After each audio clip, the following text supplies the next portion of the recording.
من الشاهدين والشاكرين والحمد لله رب العالمين. اللهم صل على محمد وعلى آل محمد كما صليت على إبراهيم وعلى آل إبراهيم إنك حميد مجيد. اللهم بارك على محمد وعلى آل محمد كما باركت على إبراهيم وعلى آل إبراهيم إنك حميد مجيد.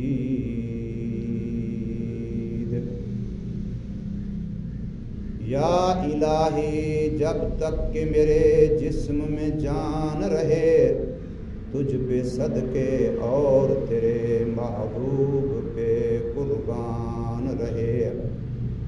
میں رہوں یا نہ رہوں پر یہ تمنا ہے دل کی، دین احمد رہے اور عزت قرآن رہے. محترم دوستو، بزرگوں، بھائیوں، آج اپنی چند منٹ کی معروضات میں نصف شعبان کی رات، 15ویں شعبان کی رات، جس کو شب برات کہتے ہیں، اس کے متعلق کچھ باتیں آپ کے گوش گزار کروں گا. یہ مہینہ جو اس وقت چل رہا ہے، آج اس کی 10 ہے چاند کے لحاظ سے، شعبان المعظم کا مہینہ ہے، اور منگل کا دن گزر کے جو رات شروع ہوگی مغرب سے، جس کو بدھ کی رات کہیں گے، وہ 15 شعبان کی رات ہوگی. اللہ کے نبی محمد الرسول اللہ صلی اللہ علیہ وسلم کے معمولات زندگی میں یہ بات احادیث مبارکہ میں کثرت کے ساتھ آتی ہے کہ رسول اللہ صلی اللہ علیہ وسلم رمضان مبارک کے مہینے کے علاوہ باقی تمام مہینوں سے زیادہ عبادت شعبان کے مہینے میں فرمایا کرتے تھے. نفلی روزے بھی سب سے زیادہ شعبان کے مہینے میں رکھا کرتے تھے، اور نفل نماز بھی زیادہ تر شعبان کے مہینے میں، باقی عبادات بھی. حتیٰ کہ ایک موقع پر کسی صحابی رسول صلی اللہ علیہ وسلم نے پوچھا، اے آقا کریم صلی اللہ علیہ وسلم، آپ اس مہینے میں زیادہ اہتمام سے عبادت کیوں کرتے ہیں؟ تو فرمایا، اس لیے کہ اس مہینے میں انسانوں کے مقدر اور انسانوں کے روزی، انسانوں کے بارے میں فیصلے ہوتے ہیں. تو میں یہ چاہتا ہوں کہ میرا رب جب میرے بارے میں مستقبل کا فیصلہ کرے تو مجھے اپنی عبادت میں پائے، مجھے اپنی اطاعت اور فرما برداری میں پائے. میں اللہ تبارک و تعالی کے کسی نیک کام میں لگا ہوا ہوں، اس حال میں رب کائنات مجھے دیکھے. جب میں نیکی کی حالت میں ہوں گا، اچھی حالت میں ہوں گا، خیر کی حالت میں ہوں گا، اللہ تبارک و تعالی کو راضی اور خوش کرنے کی حالت میں ہوں گا، تو رب کائنات اس حالت میں مجھے دیکھ کر کے میرے بارے میں خیر کا فیصلہ فرمائیں گے، اچھا فیصلہ فرمائیں گے. میرا نصیب، میرا مقدر، میری تقدیر میرے بارے میں اچھا فیصلہ ہوگا. اس وجہ سے میں اس مہینے میں زیادہ عبادت کرتا ہوں. حدیث پاک میں آتا ہے کہ اس مہینے کی 2/3 سے زیادہ رسول اللہ صلی اللہ علیہ وسلم روزوں کی حالت میں گزارا کرتے تھے. حتیٰ کہ بعض صحابہ نے حضور صلی اللہ علیہ وسلم کو جب شعبان کے اکثر حصے میں اکثر دنوں میں روزے کی حالت میں پایا تو بعض نے روایت میں یوں الفاظ روایت کر دیے کہ رسول اللہ صلی اللہ علیہ وسلم شعبان کا سارا مہینہ روزوں میں گزارتے ہیں۔ للاکثر حکم الکل، چونکہ اکثر مہینہ روزوں میں گزرتا تھا تو صحابہ دیکھنے والوں نے پورے مہینے کے بارے میں یہی فیصلہ فرمایا اور یہی بات روایت فرما دی۔ تو اس سے پتہ چلتا ہے کہ شعبان کے مہینے کی عبادت بڑی اہمیت کی حامل ہے۔ شعبان کا مہینہ بڑا عظمت والا مہینہ ہے۔ اس کے اندر بندے کو جسمانی عبادتیں، قولی عبادتیں، مالی عبادتیں، غرض ہے کہ جو بھی نفلی عبادتیں ہیں وہ زیادہ اہتمام کے ساتھ کرنی چاہیے، اور خصوصی طور پر جو اس کی 15ویں شب کی رات ہے، جیسے میں نے عرض کیا کہ ابھی اس دفعہ آنے والے بدھ کی جو رات ہوگی، منگل کا دن گزار کے جو رات آئے گی وہ 15 شعبان کی رات ہوگی، تو اس لحاظ سے اس رات کی وجہ سے اور زیادہ اس کی اہمیت ہے۔ احادیث مبارکہ میں کثرت کے ساتھ اس رات کے فضائل ملتے ہیں، اور اس رات کی عبادت کا بھی تذکرہ حدیث مبارک میں ملتا ہے، اور اس رات کے بعد آنے والے دن کے روزے کا تذکرہ بھی حدیث مبارک میں ملتا ہے۔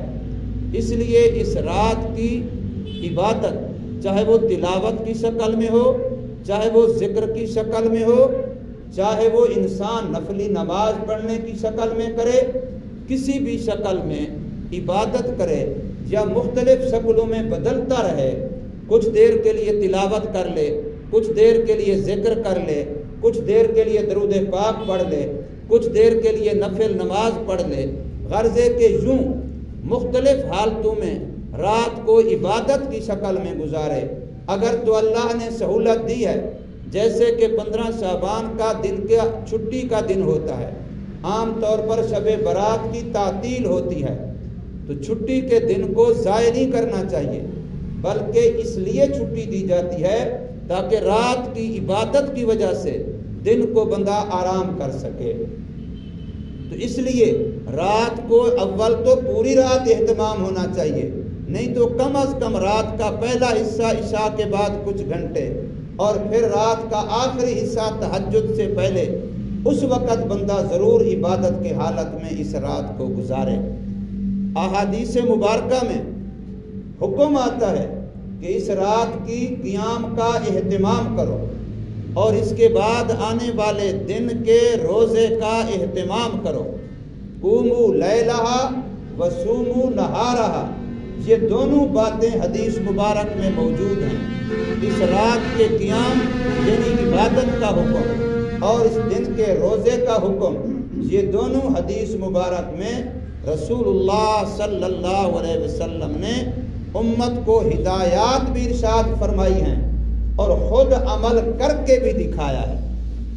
امت کو بھی ہدایات دی ہیں اور خود بھی عمل فرمایا ہے، اور بعض روایتوں میں یہ بھی آتا ہے کہ سرکار مدینہ صلی اللہ علیہ وسلم نے اس موقع پر اپنے گھر والوں کو بھی جگایا ہے عبادت کے لیے، جبکہ عام طور پر یہ آتا ہے کہ کوئی بندہ اگر سو رہا ہے، آرام کر رہا ہے، اور آپ نفلی عبادت کرنا چاہتے ہیں تو آپ نفلی عبادت اس انداز سے نہ کریں جس سے اس سونے والے کے آرام میں خلل آئے۔ آپ درود پاک زور سے اس کے پاس نہ پڑھیں، آپ تلاوت اس کے پاس زور سے نہ کریں، اس انداز سے دروازہ کھولنا بند کرنا نہ کریں جس سے اس کے آرام میں خلل آئے۔ لیکن اس رات کی عبادت کے بارے میں جو 15ویں شعبان کی رات ہے، جس کو شب براءت کہتے ہیں، یعنی وہ رات جس میں اللہ پاک جہنم سے بری فرماتے ہیں۔ براءت کا معنی بری ہونا ہوتا ہے، اللہ بری کرتے ہیں، اور بری اسی کو کیا جاتا ہے جس پر جرم کا الزام ہو، جس پر جرم ثابت ہو، اگر اس پر جرم ہی نہیں ہے، اس کی گرفتاری ہی نہیں ہے، اس پر پرچہ ہی نہیں ہے، اس پر مقدمہ ہی نہیں ہے، پھر اس کے لیے برات کی بات، بری کرنے کی بات نہیں ہوتی۔ میں نہیں کہتا کہ مجھے عدالت نے بری کر دیا، میں کبھی نہیں کہوں گا مجھے قانون نے بری کر دیا، اس لیے کہ میرے اوپر کوئی پرچہ، کوئی مقدمہ، کوئی FIR ہوئی ہی نہیں ہے، میری گرفتاری ہے ہی نہیں، پھر میں کیوں کہوں؟ کہے گا تو وہ جس کے اوپر جرم کی بات، الزام کی بات، FIR جو قانون کے شکنجے میں آ چکا ہو۔ میں اس سے بتلانا یہ چاہتا ہوں کہ شب برات کا معنی یہ ہے کہ جو لوگ گناہوں کے قیدی بن چکے ہیں، جن پر گناہوں کی FIR کٹ چکی ہے، جن پر گناہوں کا مقدمہ، گناہوں کا پرچہ ہو چکا ہے، جو گناہوں کے لحاظ سے ملزم اور مجرم بن چکے ہیں، اللہ پاک ایسے لوگوں کو اس رات میں بری فرما دیتے ہیں۔ ایسے لوگوں کے بارے میں اللہ کی رحمت جوش میں آتی ہے اور رب کائنات بری کر دیتے ہیں۔ قرآن مجید کے اندر سورہ دخان کے اندر اللہ تبارک و تعالی نے اس رات کو ایک تفسیر کے مطابق اس رات کو لیلہ مبارکہ کہا ہے، برکت والی رات کہا ہے، اور اس رات کے بارے میں فرمایا ہے فیہا یفرق کل امر حکیم۔ اللہ پاک تمام اپنی حکمت کے تقاضوں کے مطابق معاملات کو تقسیم کر دیتے ہیں، معاملات کو طے کر دیتے ہیں۔ میں نے پورے سال میں کیا کھانا ہے، کیا پینا ہے، کتنے دن میں نے بیمار رہنا ہے، کتنے دن میں نے تندرست رہنا ہے، کس علاقے میں کتنی بارش برسنی ہے، کس علاقے میں کتنی گرمی ہونی ہے، کس علاقے میں کتنی سردی ہونی ہے، اس سال کے اندر کس کی زندگی پوری ہو جائے گی، انہوں نے اگلے جہان کے لیے سفر کر جانا ہے، اور کنہوں نے اس جہان میں آ کر کے اس سال میں آنکھ کھولنی ہے، دنیا میں پیدا ہونا ہے، کن کے ساتھ دوستیاں ہونی ہیں، کن کے ساتھ دشمنیاں ہونی ہیں، یہ سارے معاملات جو اللہ کے ہاں تقدیر میں ہیں یہ فرشتوں کے حوالے کر دیے جاتے ہیں۔ اس رات میں یہ معاملات فرشتوں کے حوالے کر دیے جاتے ہیں۔ اس بات کو قرآن کی اس آیت نے بیان کیا، فیہا یفرق کل امر حکیم، یہ سورہ دخان کے اندر ہے۔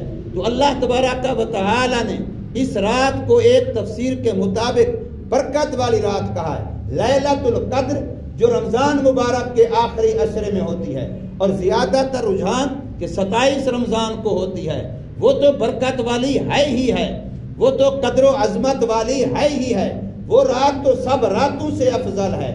اس رات کی فضیلت کے بارے میں تو کوئی کلام ہے ہی نہیں، اس کا مقابلہ تو کوئی رات کر ہی نہیں سکتی، لیکن اللہ پاک قرآن مجید 3 پارے کی پہلی لائن میں فرماتے ہیں کہ جتنے بھی اللہ نے رسول اور پیغمبر بنائے ہیں، تلک الرسل فضلنا بعضهم علی بعض، کہ نبی تو سارے ہیں لیکن شانیں سب کی برابر نہیں ہیں، رسول تو سارے ہیں لیکن شانیں سب کی برابر نہیں ہیں، ایسے دن تو سارے ہیں لیکن شانیں سارے دنوں کی برابر، راتیں تو ساری ہیں لیکن شانیں راتوں کی برابر نہیں ہیں، ہفتے کی راتوں میں بھی شانوں میں فرق ہے، مہینے کی راتوں میں بھی شانوں میں فرق ہے، سال کی راتوں میں بھی شانوں میں فرق ہے۔ تو اس لیے عظمت کے لحاظ سے، فضیلت کے لحاظ سے، شان اور قدر و مرتبت کے لحاظ سے فرق ہے۔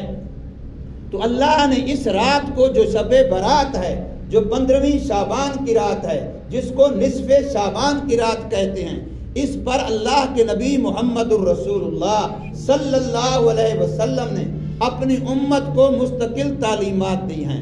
اس لیے تمام حدیث کی کتابوں میں اس رات کی فضیلت کے لیے مستقل عنوان ہے، مستقل چیپٹر ہے، مستقل سبق ہے، مستقل ایک اس کے اندر عنوان دے کر کے ہیڈنگ اور سرخی قائم کر کے اس کے تحت وہ احادیث مبارکہ جمع کی گئی ہیں جو اس رات کی عظمت کے بارے میں ہیں۔ یہ بات اچھی طرح سے سمجھ لیجئے کہ اس رات کی عظمت میں کوئی اختلاف نہیں ہے، اس رات کی عظمت اور شان کے بارے میں کوئی اختلاف نہیں ہے، بڑی عظمت والی ہے۔ ہم تو ویسے ہی گناہگار ہیں، ہم تو ویسے ہی اللہ کے محتاج ہیں، ہم تو نیکیوں کے بھوکے ہیں، ہم تو مغفرت کے بھوکے ہیں، ہم تو اللہ کی معافی کے متلاشی ہیں، ہم تو بہانے ڈھونڈ رہے ہیں کہ اللہ کسی بہانے سے ہم پہ راضی ہو جائے اور ہمیں معاف کر دے۔ تو میرے بھائیوں غنیمت سمجھیے کہ ہماری زندگی میں صحت کی حالت میں، سلامتی کی حالت میں، تندرستی کی حالت میں، گھروں کے اندر رہتے ہوئے امن کی حالت میں اللہ ایک دفعہ پھر یہ عظمت والی رات ہمیں دے رہا ہے۔ اگر ہم نے اس کی ناقدری کی تو پھر اللہ کی پکڑ سے نہیں بچ سکیں گے۔ اللہ کی نعمت ہے، نعمت کی قدر کرنی چاہیے، اس سے اپنے آپ کو محتاج بنانا چاہیے کہ یا اللہ میں تو شب جمعہ کا بھی محتاج ہوں، میں تو شب جمعہ کو جو ہر ہفتے میں شب جمعہ آتی ہے، عظمت والی رات آتی ہے، میں تو اس کا بھی محتاج ہوں، میں تو اس میں بھی تیرے سے مانگتا ہوں۔ اور پھر یہ رات تو اس سے زیادہ عظمت والی ہے، میں اس رات میں اور زیادہ اپنی محتاجی کا اظہار کر رہا ہوں، اپنی پیاس کا اظہار کر رہا ہوں کہ میں تیری رحمت کا پیاسا ہوں، میں تیری عفو و مغفرت کا پیاسا ہوں، تیری طرف سے معافی کا پیاسا ہوں۔ گناہوں کی گٹھڑیاں میرے سر کے اوپر ہیں، میں نے اپنی آنکھوں کو بدنگاہی کر کے گندا کیا ہوا ہے، زبان کو گندا بول کے گندا کیا ہوا ہے، کانوں کو گندا سن کے گندا کیا ہوا ہے۔ یا اللہ آج تو مجھے پاک کر دے، معاف کر دے، جو کچھ ہو چکا معاف کر دے۔ ما سلف جو گزشتہ ہوتا ہے، بندے کے توبہ کرنے میں دیر ہوتی ہے، رب کے معاف کرنے میں دیر نہیں ہوتی۔ بندہ ایسے ایک لمحے میں پاک ہو جاتا ہے، اللہ کا وعدہ ہے۔ اور اللہ توفیق دے دے اس رات میں عبادت کی، اس رات میں توبہ کی، اس رات میں مغفرت کی، اللہ توفیق دے دے تو پھر یقین بھی رکھیں کہ جس نے توفیق دی ہے اس نے قبول بھی کیا۔ شک میں نہ پڑیں، پتہ نہیں نہ کہیں، معلوم نہیں پتہ نہیں قبول ہوئی کہ نہیں، یہ نہ کہیں، بلکہ جب بھی اللہ نے آپ کو موقع دیا ہے آپ کلمہ پڑھتے ہیں لا الہ الا اللہ محمد الرسول اللہ، آپ اس کو ایمان کو نیا کرنے کی نیت سے پڑھیں۔ اسے کہتے ہیں تجدید ایمان۔ جیسے زنگ شدہ چیز پر ریگ ماری جاتی ہے تو یہ کلمہ ایسے ہے کہ گناہوں کے زنگ کو ایسے صاف کر دیتا ہے جیسے ریگ مار، اس لیے اس کا نام کلمہ طیبہ ہے۔ طیبہ کا معنی پاک کرنے والا۔ یہ گناہوں کی پلیدی سے، گناہوں کی نحوست سے، گناہوں کی نجاست سے پڑھنے والے کو پاک کر دیتا ہے۔ بس بندہ ایمان سے، یقین سے پڑھے۔ یہ کلمہ 100 سال کا ایسا کافر جس نے ہر قسم کا گناہ بھی کیا ہو، ہر قسم کی برائی بھی کی ہو، اور 100 سال کا کافر ہو، اور وہ ایمان کی نیت سے، یقین کی نیت سے، پاک ہونے کی نیت سے ایک مرتبہ پڑھ لے لا الہ الا اللہ محمد الرسول اللہ، تو وہ ایسا پاک ہو جاتا ہے جیسے آج ماں کے پیٹ سے پیدا ہوا، ایک گناہ بھی اس کے کھاتے میں نہیں رہتا۔ الاسلام یہدم ما قبلہ۔ تو اس لیے یہ موقع جو آ رہا ہے یہ توبہ کا موقع ہے، یہ معافی کا موقع ہے، یہ مغفرت کا موقع ہے، یہ اپنے آپ سے گناہوں کے بار کو، بوجھ کو اتارنے کا موقع ہے، اپنے آپ کو پاک کرنے کا موقع ہے۔ اللہ کی رحمت ٹھاٹھے مار رہی ہو اور ہم گناہوں کی گٹھڑیاں، نجاست کے ڈھیر لے کر کے بستر پہ سو رہے ہوں تو یہ شومی یہ قسمت ہے، یہ بد نصیبی ہے۔ اس لیے اپنے آپ کو بھی، اپنے ملنے جلنے والوں کو بھی، اپنے گھر والوں کو بھی، اپنے دوست احباب کو بھی اس طرف متوجہ کر کے صدقہ جاریہ بنائیے۔ میرے کہنے کے مطابق، میرے کہنے کی وجہ سے، میری توجہ دلانے کی وجہ سے ایک آدمی کر لے گا، وہ جتنا کچھ کرے گا اللہ اس کا قبول کرے گا۔ اگر اس کے بارے میں قبول نہ بھی ہوا تو مجھے تو قبول کا ثواب ملے گا ہی ملے گا۔ اتنی بڑی بات ہے۔ اگر بالفرض اس کا قبول نہ بھی ہوا، اول تو اس کے بارے میں یقین کہ قبول ہے جس اللہ نے توفیق دی ہے۔ کہتے ہیں بندہ جب اللہ کو یاد کرتا ہے تو بندے کا اللہ کو یاد کرنا یہ اللہ کے بندے کو 2 دفعہ یاد کرنے کے درمیان ہوتا ہے۔ اگر میں اللہ کو یاد کرتا ہوں تو اللہ نے میرے یاد کرنے سے پہلے بھی مجھے یاد کیا، اور جب میں اللہ کو یاد کر چکا میرے اللہ نے پھر بھی مجھے یاد کیا۔ گویا بندے کی یاد اللہ کی 2 یادوں کے درمیان میں ہوتی ہے۔ میں نے کلمہ پڑھا لا الہ الا اللہ محمد الرسول اللہ، تو مجھے توفیق کس نے دی ہے؟ اللہ نے دی ہے۔ اور جب مجھے اللہ نے توفیق دی تو مجھے یاد کر کے دی ہے، بغیر یاد کے نہیں دی۔ پھر جب مجھے توفیق دی، میں نے اس کی دی ہوئی توفیق سے کلمہ پڑھ لیا ہے تو اب اس کلمے کو قبول کس نے کرنا ہے؟ اللہ نے کرنا ہے. اور اگر بالفرض کوئی کہے وہ جی قبول نہیں ہوا تو پھر کس نے نہیں کیا؟ رد کس نے کیا ہوگا؟ وہ بھی تو اللہ نے کیا ہوگا. اگر قبول کیا ہے تو میرے اللہ نے کیا ہے, اور اگر بالفرض والمحال رد بھی ہوا تو کس نے کیا؟ اللہ نے کیا. تو قبول کیا ہے تب بھی یاد کر کے کیا ہے, اور اگر رد کیا ہے تب بھی یاد کر کے. اس لیے بندے کی یاد اللہ کی دو یادوں کے درمیان میں ہوتی ہے. حدیث مبارک میں آتا ہے کہ دنیا میں جتنا آپ کو جہاں رحمت, مہربانی, شفقت, پیار نظر آتا ہے, میں بچوں پر کتنا رحم کھاتی ہے, کتنا ان کو رحمت آتی ہے. انسان ہو تب, حیوان ہو تب, جانور ہو تب, پرندہ ہو تب, سب کے لیے دیکھیں مائیں اپنے بچوں پر کتنا مہربان ہے, اور اسی طریقے سے اور انسانوں میں کتنا پیار پایا جاتا ہے. لیکن حدیث کے مطابق آتا ہے اللہ نے اپنی صفت رحمت کے سمجھانے کے لیے فرمایا کہ 100 حصے کیے ہیں, ان میں سے ایک حصہ صرف دنیا میں بھیجا, اور اسی ایک حصے کی بنا پر محمد کریم صلی اللہ علیہ وسلم کو رحمت للعالمین بنایا. وما ارسلناک الا رحمت للعالمین. اتنی رحمتیں کہ پتھر کھا کے بھی دعائیں کر رہے ہیں, زخم کھا کے بھی دعائیں کر رہے ہیں, کوڑا کرکٹ راستے میں پھینکا جاتا ہے, جسم پہ پھینکا جاتا ہے, پھر بھی دعا کر رہے ہیں. اتنی رحمت, وہ 100واں حصہ ہے, رحمت کا 100واں حصہ ہے, 99 حصے الگ. لیکن فرمایا جب بندہ اللہ کی توبہ کرتا ہے یا آخرت میں جب بندہ اللہ کے پاس جائے گا تو اب جو بندہ اللہ سے معاملہ کرے گا اب 99% سے 1% رحمت سے نہیں, اب 100% رب کی رحمت بندوں کی طرف متوجہ ہوگی. تو کتنا بڑا اللہ کی رحمت کا دریا ہے. اللہ پاک ہمیں سمجھ نصیب فرمائے اور اس سنہری موقع سے فائدہ اٹھانے کی توفیق دے. سنتیں پڑھیں.